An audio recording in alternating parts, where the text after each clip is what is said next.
Hello guys, welcome to my channel SSC knowledge. Guys, आज हम लोग देखेंगे एसएससी सीएचएसएल 2018 का ऑप्शन फॉर्म कैसे फिल करते हैं। साथ ही साथ हम लोग देखेंगे टॉप 5 कौन सी एलडीसी पोस्ट आपको आगे रखना चाहिए फ्यूचर प्रमोशन के लिए, दिल्ली पोस्टिंग के लिए कौन सी डिपार्टमेंट आपको आगे रखनी चाहिए, मेडिकल के लिए जिनको इशू है कि मेडिकल कौन कौन सी डिपार्टमेंट खुद से करवाता है, कौन कौन सी डिपार्टमेंट आपको आपके होम डिस्ट्रिक्ट से करवाने के लिए बोलते हैं, पोस्टल असिस्टेंट और एलडीसी में जिनको डाउट है कि कौन सा चूज़ करना चाहिए, सब कुछ इस वीडियो में बताया जाएगा। साथ ही साथ कुछ स्पेशल डिपार्टमेंट है जैसे एएफएचक्यू, सीजीडीए, सीजीएचएस, सीबीआई, ये सब डिपार्टमेंट में कुछ एक्स्ट्रा अलाउंसेस वगैरह मिलता है, तो उसका भी हम लोग डिटेल्स में यहाँ पर चर्चा करेंगे। तो जो भी आपके मन में डाउट है, उम्मीद है इस वीडियो से क्लियर हो जाएगा। तो चलिए एक एक करते हुए हम जो है यहाँ पर आपको समझने की कोशिश करते हैं। देखिए, यहाँ पे देख सकते हैं, इसी को ऑप्शन फॉर्म कहा जाता है। यहाँ पर लिखा है combined higher secondary level examination 2018 यानी कि सीएचएसएल 2018 का ये ऑप्शन फॉर्म है, option form for preference of department और ऑफिस। तो ये वाला आपका पीडीएफ जो है अगर आपको नहीं मिल रहा है तो मेरा टेलीग्राम ग्रुप का लिंक मैं डिस्क्रिप्शन में दे दूंगा, वहाँ से आप लोग जुड़ जाइए। आपके डॉक्यूमेंट्स रिलेटेड हो गया, मेडिकल रिलेटेड हो गया, जो भी डाउट वगैरह है या एसएससी सीएचएसएल रिलेटेड कोई भी अपडेट आपको यहाँ पर मिल जाएगा। तो चलिए अब देखते हैं, यहाँ पर रोल नंबर आपको यूज़ करना है। अब रोल नंबर कौन सा डालना है, जो आपके एडमिट में होगा, चाहे आपका टायर 1, टायर 2 और डीबी जो भी एडमिट है, सब में एक ही रोल नंबर होता है। एक ही एग्जाम के लिए एक ही रोल नंबर एसएससी आपको देते हैं। और यहाँ पर नेम आपको डालना है, हालांकि यहाँ पर मेंशन नहीं है, लेकिन आप लोग कैपिटल लेटर में लिखने की कोशिश करना। अब ये मत पूछना बॉल पेन यूज़ करना है, जेल पेन यूज़ करना है, भाई डेफिनेटली बॉल पेन यूज़ करना है। और ब्लैक और ब्लू पेन आप जो है यूज़ करना, रेड वगैरह यूज़ मत करना। अब देखिए, यहाँ पर जो है नीचे अगर आएंगे तो हर एक एलडीसी का डिपार्टमेंट लिखा है और यहाँ पर कोड नेम लिखा है, लेकिन ऐसा ज़रूरी नहीं कि आपको L0 ऑन ही आपको फर्स्ट डालना है, तब तो आपका भाई ऑप्शन फॉर्म का कोई मतलब ही नहीं रहा। ऑप्शन फॉर्म का मतलब होता है कि आप कौन सी डिपार्टमेंट का फर्स्ट प्रायोरिटी देना चाहते हैं, कौन सी डिपार्टमेंट आपको फर्स्ट में रखना चाहिए, कौन सी डिपार्टमेंट आपको सबसे ज़्यादा पसंदीदा है। अब देखिए, मान लीजिए किसी को अगर पोस्टल डिपार्टमेंट में जाना चाहते हैं तो भाई फर्स्ट में उनको लिखना पड़ेगा P41। देखिए यहाँ पर स्पेस जो है बहुत कम है, तो आप लोग छोटा छोटा करते हुए जो है लिखने की कोशिश करना। उसके बाद मान लीजिए किसी ने P41 फर्स्ट पे रखा, अब सीबीआई अगर सेकंड पे रखना चाहता है, सीबीआई का कोड है L03, L09 कोड है आपका सीजीएचएस का, वो आप थर्ड पे रखिए। अब मान लीजिए 4 पे किसी ने रखा L05, ऐसा करते हुए जो पूरा आपको फिल करना पड़ेगा। अब ऐसा ज़रूरी नहीं कि आपको पूरा फिल करना पड़ेगा, ऐसा कुछ डिपार्टमेंट होगा जो आप हो सकता है कि उसमें आप कभी जाना नहीं चाहते हैं, तो ऐसा भी कुछ कैंडिडेट होंगे, ज़रूर होंगे। तो आप लोग क्या करना, जो डिपार्टमेंट आपको पसंद नहीं है वो डिपार्टमेंट आप जो है छोड़ देना। ऐसे करके कुछ फ़ायदा नहीं है। जैसे मान लीजिए आप कलर ब्लाइंडनेस है मान लीजिए, और वो डिपार्टमेंट में आपका एलिजिबिलिटी नहीं है, तो वो सब डिपार्टमेंट फिल करके आपको कुछ फ़ायदा नहीं है, क्योंकि बाद में अगर जाएंगे डिपार्टमेंट ऐसे ही आपका जो है रिजेक्शन कर देगा मेडिकल के टाइम। तो वो सब डिपार्टमेंट अगर आप नहीं रखेंगे तो आपके लिए बेहतर होगा। तो अगर नहीं रखेंगे तो कुछ प्रॉब्लम नहीं है, एसएससी वाला अगर पूछेगा तो बोल देना कि मुझे ऐसा डिपार्टमेंट में जॉब नहीं करना है। और कुछ स्टूडेंट ऐसे हैं जिनको मैंने आपका रिक्वेस्ट किया था कि भाई डीबी को स्किप कीजिए, जो ऑलरेडी जॉब में है, तो मैं फिर से रिक्वेस्ट करूंगा कि भाई ज़रूर स्किप कीजिए। लेकिन कुछ स्टूडेंट ऐसे होंगे जो एमटीएस वगैरह में है या ग्रुप डी में है, जिनका सैलरी थोड़ा सा कम है, फाइनेंशियली प्रॉब्लम चल रहा है फैमिली को सपोर्ट करने के लिए, तो वो लोग देखिए, उनके लिए बस एक ही मैं रिक्वेस्ट करूँगा कि भाई आप लोग P41 यानी कि पोस्टल डिपार्टमेंट को बस ऑप्शन में रखिए, बाकी को आप जो है ऐसे करके क्रॉस कर देना। कुछ प्रॉब्लम नहीं है। एसएससी वाला पूछेगा तो बोलना कि मैं सिर्फ पोस्टल डिपार्टमेंट में काम करना चाहता हूँ, बाकी डिपार्टमेंट में मुझे कोई इंटरेस्ट नहीं है, तो कोई प्रॉब्लम नहीं है। अब नीचे आपको यहाँ पर देखिए नेम, सिग्नेचर और डेट यहाँ पर आपको लिखना होगा। अब देखिए, एक क्वेरी स्टूडेंट के मन में आ रहा है। देखिए, अब मान लीजिए किसी ने L03 फर्स्ट में रखा यानी कि सीबीआई रखा, उसके बाद L09 जो कि सीजीएचएस है वो रखा सेकंड पे, L05 किसी ने रखा, उसके बाद मान लीजिए P41 किसी ने रखा।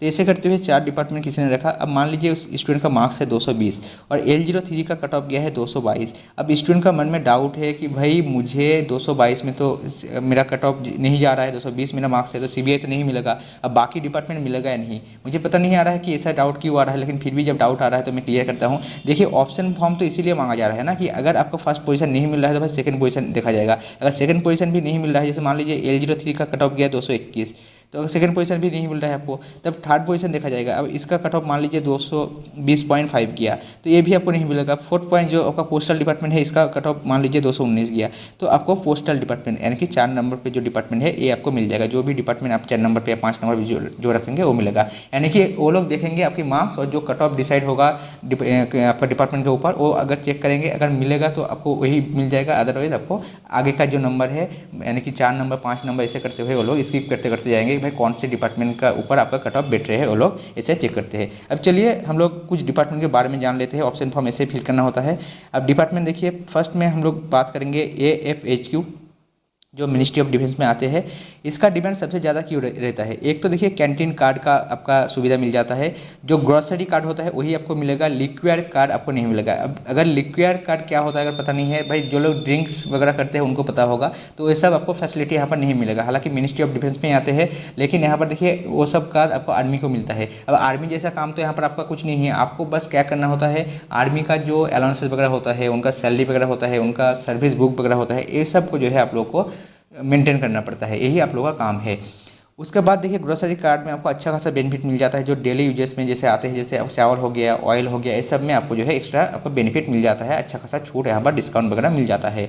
और देखिए नेक्स्ट पॉइंट सेकंड पे जो है दिल्ली पोस्टिंग के लिए भी इसका जो है AFHQ का डिमांड ज़्यादा है, क्योंकि आप 99% मान के चलिए फर्स्ट पोस्टिंग आपका दिल्ली मिलेगा। अब मैं 1% क्यों बोल रहा हूँ, कभी कभी देखा गया है डेपुटेशन में आपको दूसरे स्टेट भेजा जा सकता है, दूसरे डिपार्टमेंट भेजा जा सकता है, वो आपका डिपेंड करता है कि आपका अगर वैकेंसी अवेलेबल ना हो, दूसरे कोई काम वगैरह डिपार्टमेंट के ऊपर आ गया हो, तो डेपुटेशन में वो लोग कभी कभी भेज देते हैं। तो इसलिए मैं 1% में आपको रख रहा हूँ, ताकि आप लोग बाद में ना बोले कि भाई आपने तो बोला था कि दिल्ली मिलेगा लेकिन मुझे दिल्ली ना मिला, लेकिन 99% आपको जरूर दिल्ली मिलेगा।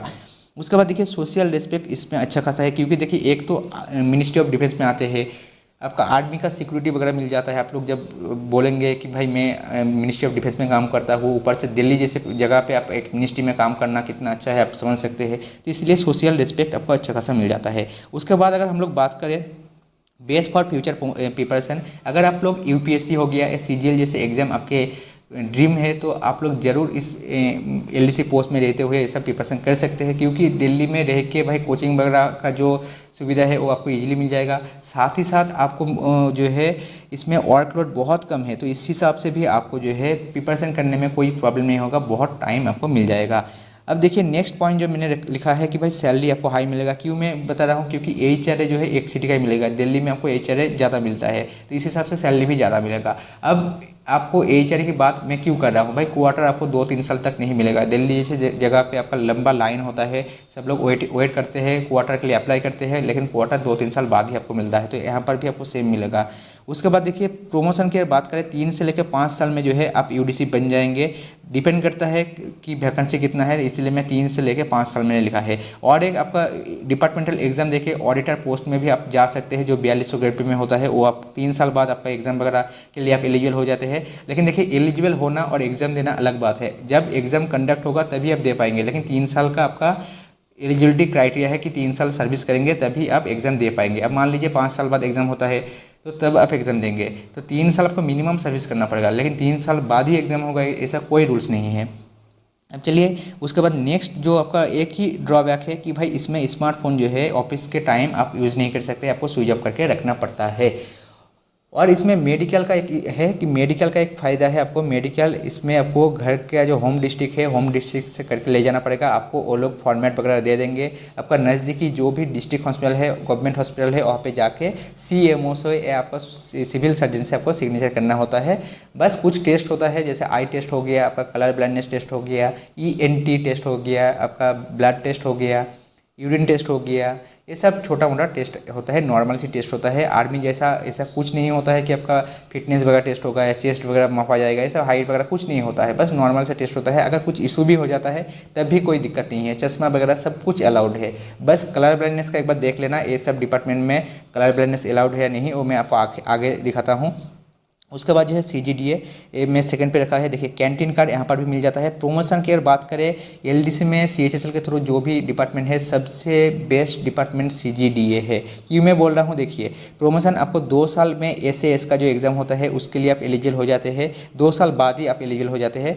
और 3 साल बाद यानी कि आज अगर अभी आप ज्वाइन करते हैं भाई, इसके 3 साल बाद आप जो है एग्ज़ाम देके ऑडिटर बन सकते हैं। देखिए SAS का 2 पेपर होता है, अगर फर्स्ट पेपर आप क्लियर करेंगे तो UDC बनेंगे, और अगर सेकंड पेपर आप क्लियर करेंगे तो ऑडिटर बन जाएंगे, इजीली आप बन जाएंगे। तो भाई आप समझ सकते हैं 3 साल बाद। और ऑडिटर का भाई अगर आपको पता है कि ग्रेड पे इसका देखिए 4800 जो कि CGL का पोस्ट होता है, डबल ओ का जो पोस्ट होता है वही पोस्ट आपको यहाँ पर मिल जाएगा। तो आप समझ सकते हैं जो लोग ड्रीम जॉब होता है CGL का, वो जॉब आप 3 साल बाद यहाँ पे मिल सकते हैं CGDA में जाने के बाद। और विदाउट एग्ज़ाम, अगर एग्ज़ाम वगैरह नहीं देंगे तो भाई आपका 6 साल बाद आपको जो है ऑडिटर बनाया जाएगा, सीनियर ऑडिटर बनाया जाएगा। ये भी आपका एक अच्छा है, लेकिन इसका ग्रेड पे शायद 4200 ग्रेड पे होता है, ये अलग है। डबल ए और आपका जो ऑडिटर है वो अलग अलग चीज़ है।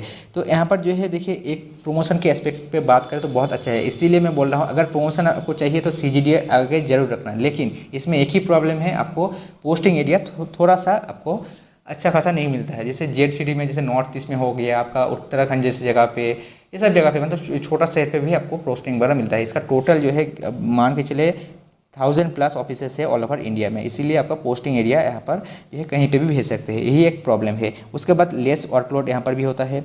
होम पोस्टिंग का चांसेस बहुत अच्छा है, जैसे कि मैंने बोला कि भाई 1000 के आसपास ऑफिसेस है, तो भाई हर एक स्टेट में कम से कम 2-4 ऑफिस जरूर होगा।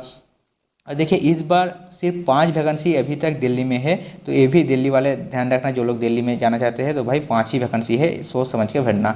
उसके बाद देखिए ट्रांसफ़र जो है 3 साल आपको बाद ही, आपको हर 3 साल बाद चेंज होगा, एक स्टेशन से लेकर दूसरे स्टेशन, मतलब स्टेट के अंदर ही होगा, एक सिटी से लेकर दूसरे सिटी में आपको भेजा जाएगा 3 साल बाद। कभी कभी 3 साल में होता है, कभी कभी 5 साल में होता है।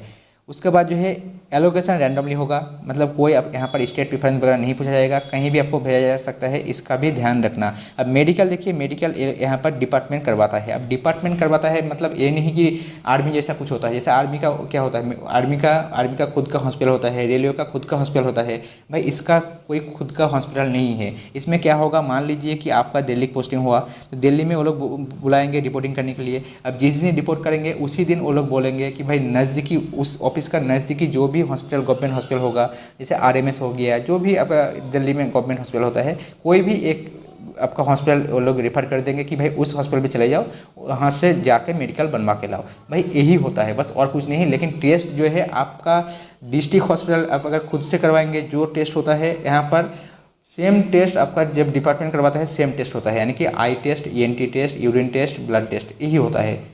कहीं पर भी कुछ डिफरेंस नहीं है। बस डिफरेंस क्या हो जाता है, मान लीजिए अगर डिस्ट्रिक्ट से करवाते हैं तो इजीली मतलब कुछ प्रॉब्लम नहीं होता है, अगर कुछ छोटा मोटा प्रॉब्लम हो जाता है तो आप लोग कोई पहचान वाला होता है तो रिक्वेस्ट करके हो जाता है। लेकिन देखिए यहाँ पर भी कुछ दिक्कत नहीं है, मेडिकल का अगर कुछ प्रॉब्लम वगैरह हो जाता है तो यहाँ पर कोई प्रॉब्लम नहीं है, चश्मा वगैरह सब कुछ अलाउड है, तो यहाँ पर टेंशन लेने की ज़रूरत नहीं है। मेडिकल बस फॉर्मेलिटी होता है, यहाँ पर आर्मी जैसा आप लोग मत सोचिए, मेडिकल के लिए जितना आप लोग सोच रहे हैं उतना कुछ नहीं होता है। अब नेक्स्ट देखिए MEE यानी कि मिनिस्ट्री ऑफ एक्सटर्नल अफेयर्स। इसमें देखिए जो लोग फॉरेन पोस्टिंग चाहते हैं, यानी कि फ्यूचर में फॉरेन वगैरह में सेटल होना चाहते हैं, तो उसके लिए एक अच्छा खासा स्कोप यहाँ पर है।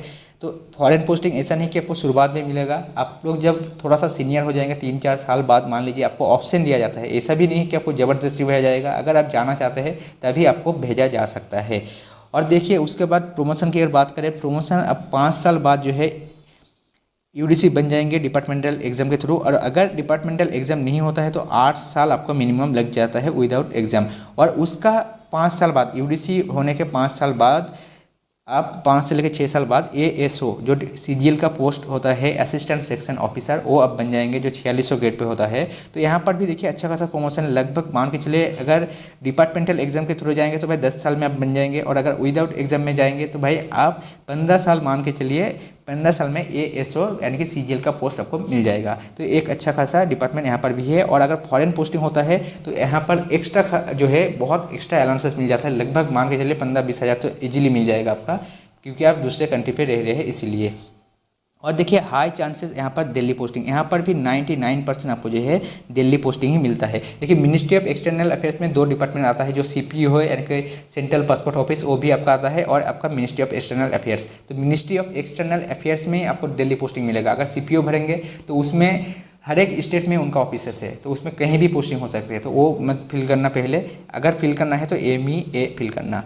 अब चलिए उसके बाद नेक्स्ट देखते हैं सीबीआई।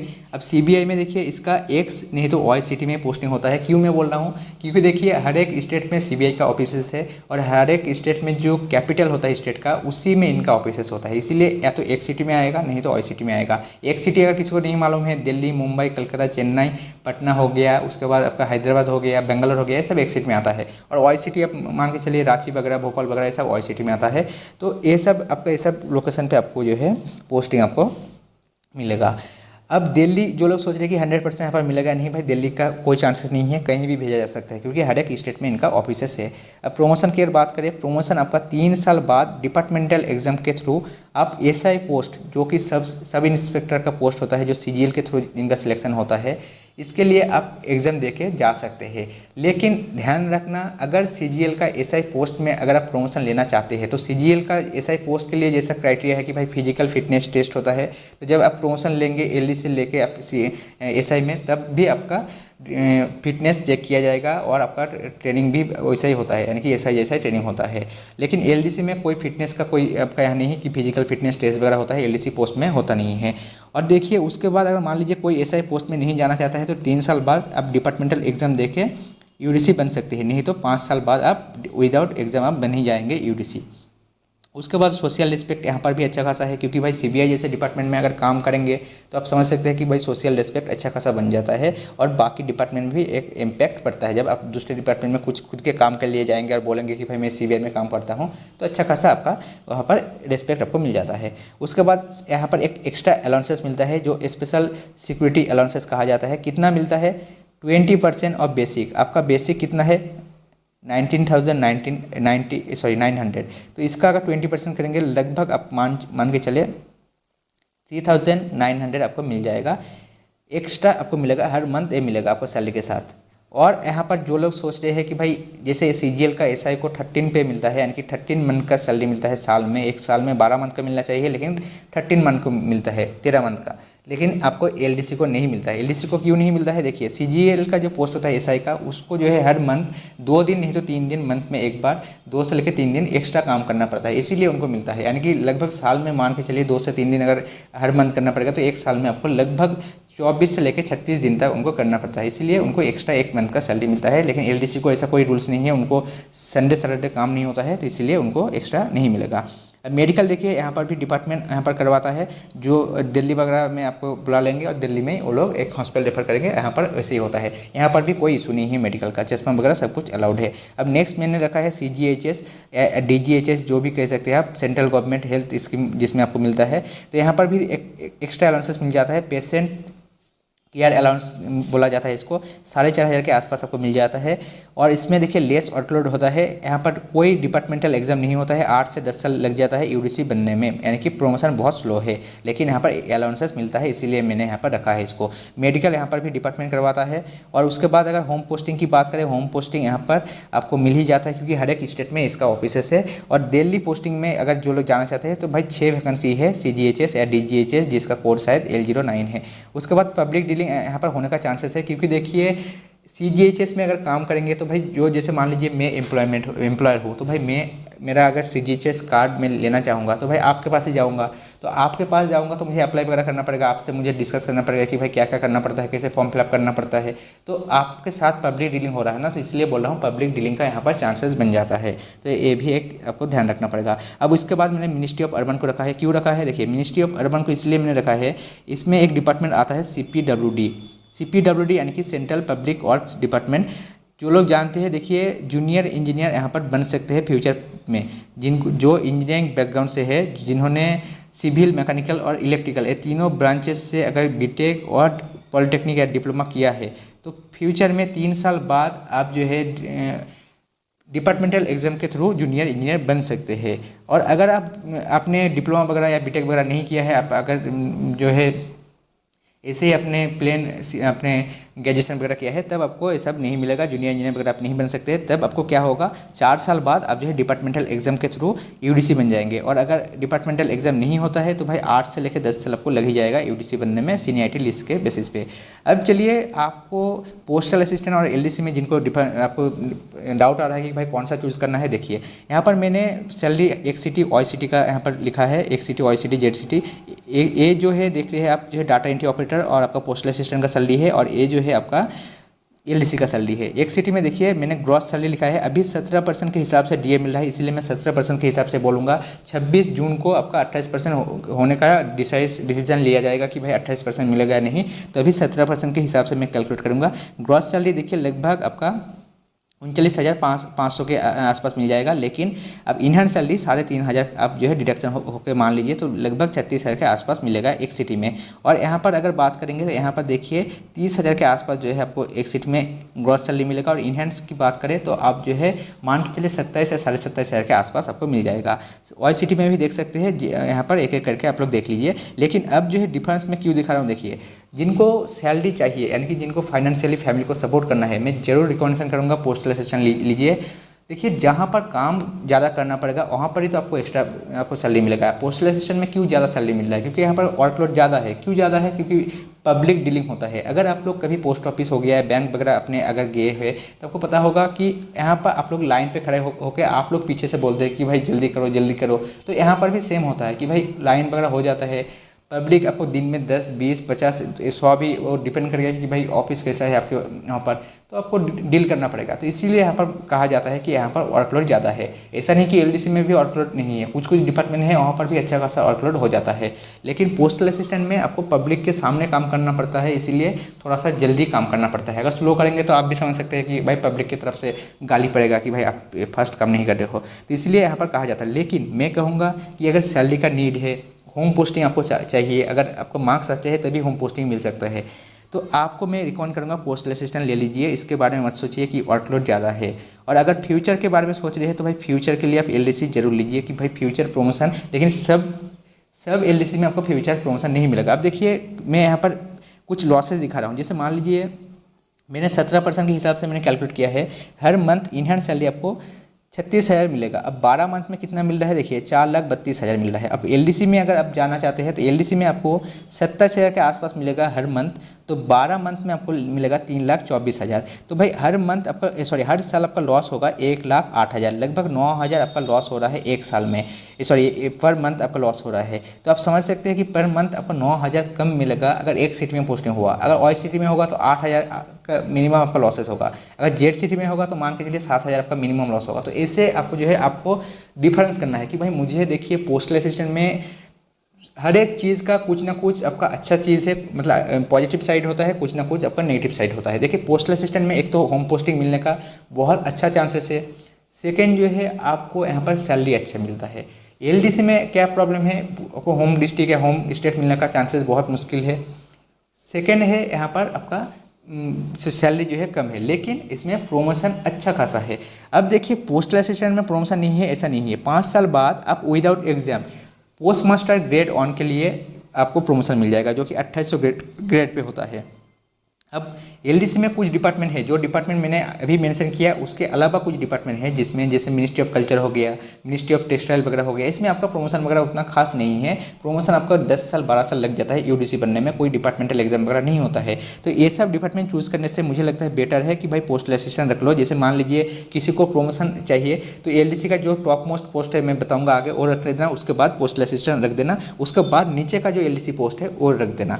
तो देखिए यहाँ पर देखिए 5 साल बाद अगर आपको प्रमोशन मिलता है और एलडीसी में कुछ प्रमोशन अगर नहीं मिलता है तो क्या लॉस होगा, देखिए आपको लगभग 42,000 के आसपास मिलेगा। अभी के हिसाब से मैं कैलकुलेट कर रहा हूँ, 17% डीए हिसाब से मैं कैलकुलेट कर रहा हूँ, 42,000 के आसपास आपको इन हैंड सैलरी मिलेगा।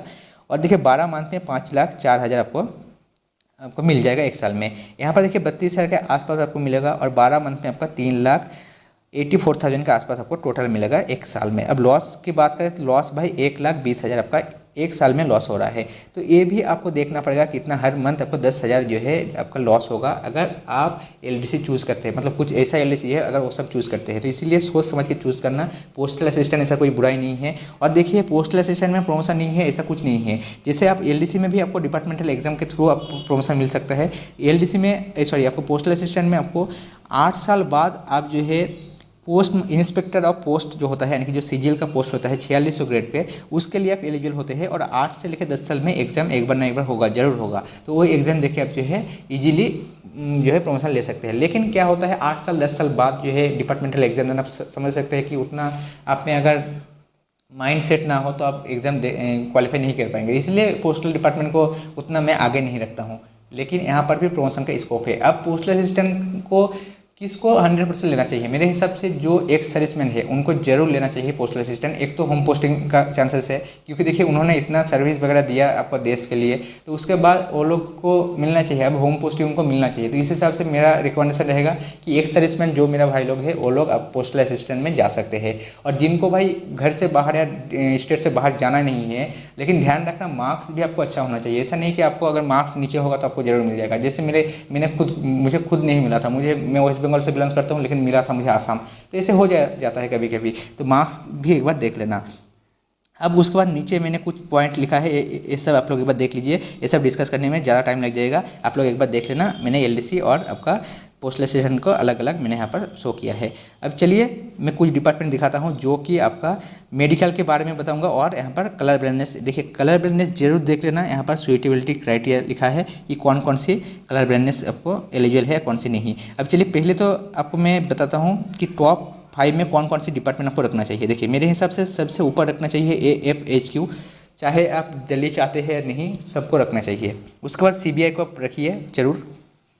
CGDA और CBI को आप आगे पीछे कर सकते हैं। अगर प्रमोशन आपको ज़्यादा प्रायोरिटी है तो भाई CGDA रखिए, जरूर रखिए, ऊपर सेकंड पे रखिए। और अगर लगता है नहीं भाई मुझे पोस्टिंग एरिया अच्छा खासा चाहिए, थोड़ा रेपुटेशन डिपार्टमेंट चाहिए, तब आप जो है CBI रखिए। उसके बाद इनकम टैक्स सेटलमेंट में क्यों बोल रहा हूँ, यहाँ पर भी 3-4 साल में आप एग्ज़ाम देके आप जो है ऑडिटर वगैरह या इंस्पेक्टर वगैरह बन सकते हैं। तो यहाँ पर एक बेनिफिट है, एक तो आपका प्रमोशन है, सेकंड है आपका पोस्टिंग। इसका पोस्टिंग या तो दिल्ली, नहीं तो आपका कलकत्ता, नहीं तो मुंबई, नहीं तो चेन्नई, 4 सिटी में होता है।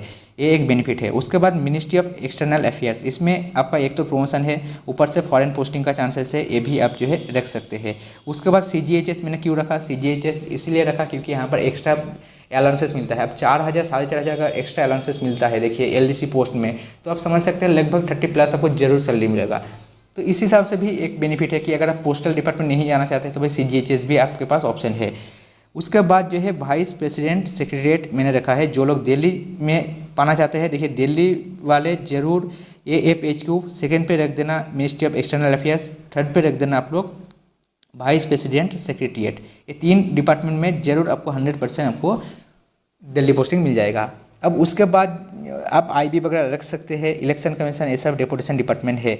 अब इसके बाद ही मैं रिकमेंड करूंगा पोस्टल असिस्टेंट डाल देना। अगर आपको बाकी ये सब डिपार्टमेंट में वैसा कुछ खास प्रमोशन नहीं है, हालांकि आपका जो है नार्कोटिक्स वगैरह आप रख सकते हैं। और यहाँ पर देखिए ये सब डिपार्टमेंट आप लोग अगर प्रमोशन के एस्पेक्ट पे बात करें ये भी रख सकते हैं। अब मेडिकल के बारे में बात करेंगे, कौन सी डिपार्टमेंट मेडिकल करवाता है। देखिए ये सब डिपार्टमेंट आपको होम डिस्ट्रिक्ट से मेडिकल करवाने के लिए बोलते हैं। Ministry of housing, department of telecommunication, उसके बाद जैसे हो गया